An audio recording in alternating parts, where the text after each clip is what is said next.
turns out that the UK government is subsidising mass infant internment camps. Now, if you think I'm being hyperbolic about that, we're going to go through quite a lot of the data on what I like to call the daycare industrial complex, that is, mass state subsidised childcare, to show how it is instilling within helpless babies maladaptive attachment styles, mental illnesses, physical problems that last well through adolescence, and this might be contributing to why our culture is deracinated, young people are particularly revolutionary in spirit, and they have absolutely no gratitude because their parents aren't present and their civilization didn't give them a culture to inherit. So I'm bringing this up because both sides of the Houses of Parliament at the moment seem insistent on funneling your kids to state-controlled wet nurses, the pawns of the managerial regime who have been declared the experts in being able to raise your child. These experts will be, of course, another reason to increase mass migration, because if they increase nursery capacity, and then you need nurses in them, if they're not being hired from the native British population, you're, of course, going to get Nigerians, Indians, etc. on worker visas. As we saw with the 70,000 care worker visas, only 11,000 vacancies were filled, so that means an extra load of dependents they also bring over. And as we've seen with recent reporting from today's podcast, go on the website and check that out, they found at least 700 Nigerian nurses who have got fraudulent documents, have come into the country, are not qualified. So those types of people will probably be taking care of your kids. But what pricked my ears up is the fact that both parties are saying the same thing at the same time. And when that happens, it usually means it's absolutely awful for everyone that they purport to represent. So here's the first news item from Labour's mummy state, and quite literally, they're going to start toothbrushing classes in primary schools. Why can't kids brush their teeth?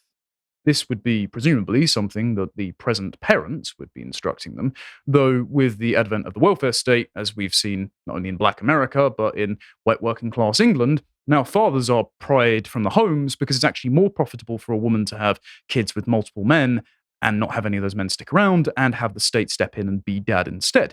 And so if the children are funneled at all hours of the day into state-funded institutions like breakfast clubs, childcare, schools, then they don't pick up the necessary skills to become a functioning adolescent and adult from their parents if they're never around. So you need to pay someone else in order to instruct them to do it. And it just so happens that more money changing hands for a managerial profession increases the GDP. Aha!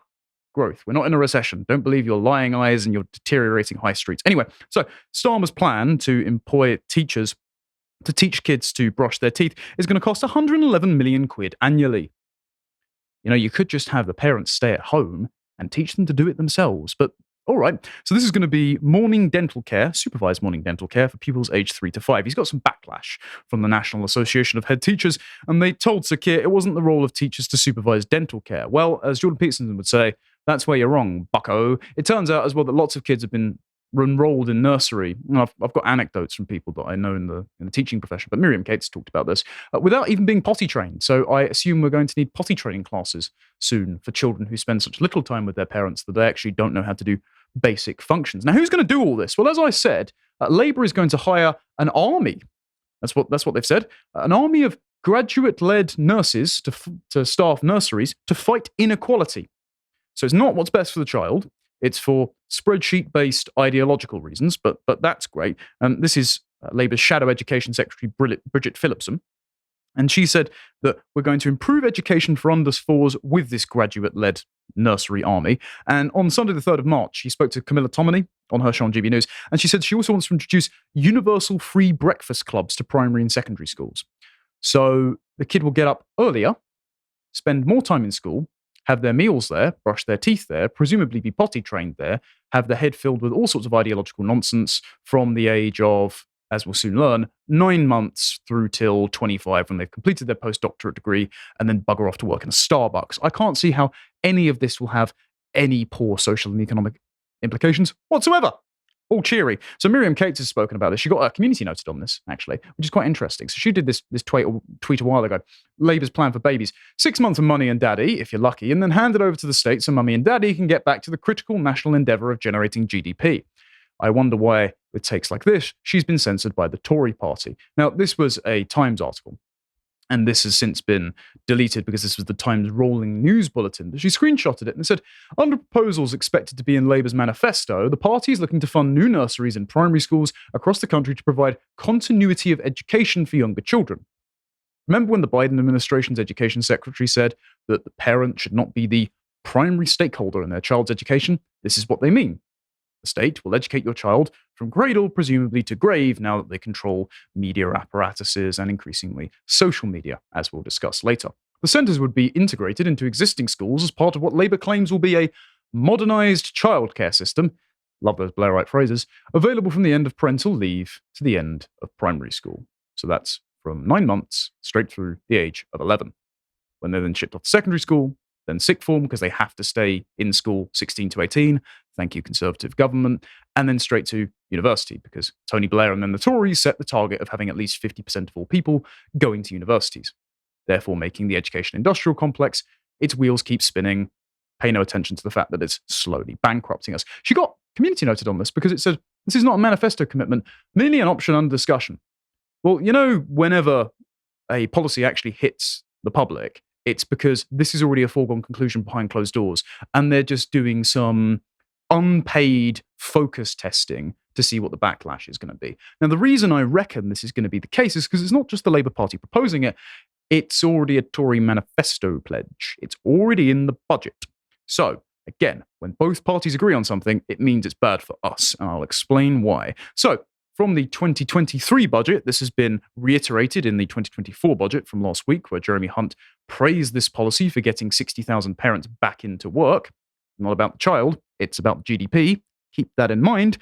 This says, we're now expanding the scheme so that working parents of all children over the age of 9 months are entitled to 30 free hours of childcare, 3 being taxpayer subsidised. And as Kate has pointed out before, the cost is about £6,000 per year per child. I think it's about 6,700.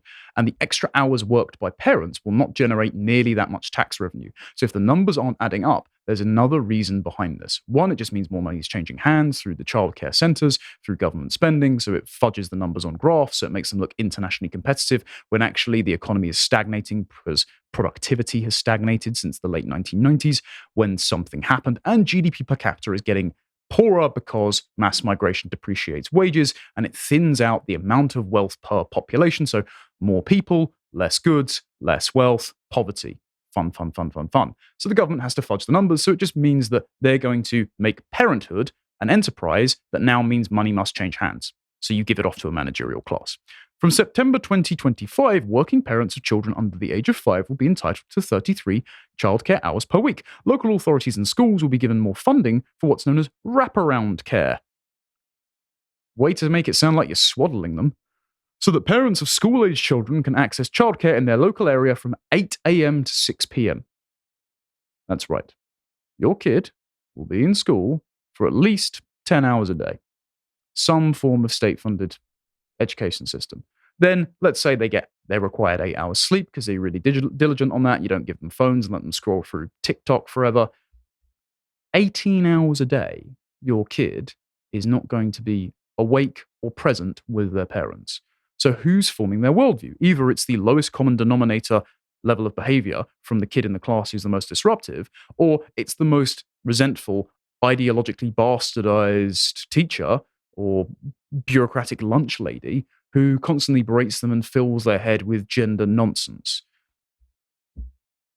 That's right, I'm a conservative, I suppose.